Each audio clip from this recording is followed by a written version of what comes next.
I was about 1.5 years old, I got paralyzed with transverse myelitis, and I've been in a wheelchair or walker ever since.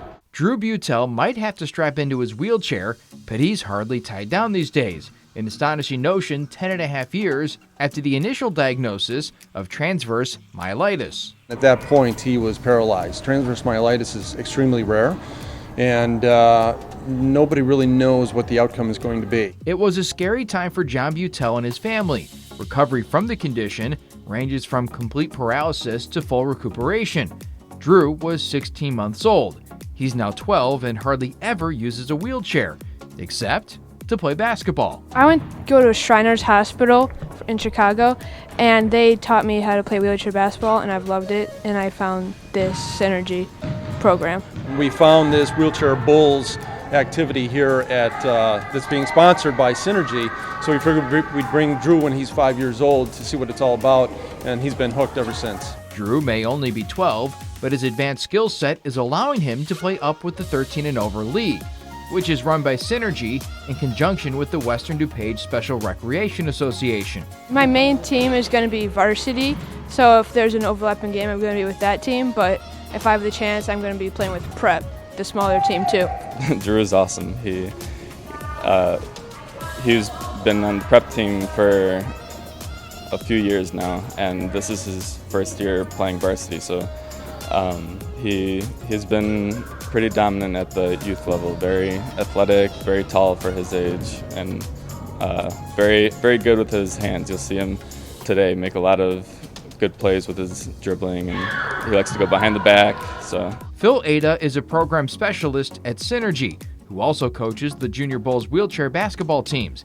He also travels to schools for wheelchair basketball demonstrations, one showing up at Drew's school, allowing him to shine. We went to Drew's school, and he was able to play basketball in the wheelchair with everybody else playing in the wheelchair, and he really shined, and his smile always lights up the room, and you could see he was helping his teammates but also showing how good he really is. A point guard, Drew's command of the game and of the court is impressive by all measures, especially considering his age and how far he's come. It's amazing in the past 8 years how far he has come to become a leader on the little kids team, and now not being of age to be on the 10-foot team, still playing up and playing with the big kids. With an older brother to compete with, much like everyday life, Drew doesn't confine himself to his wheelchair. Normally he always beats me in stand-up basketball, and we were just always joking around, but then it's like the same thing but vice versa when it's wheelchair basketball.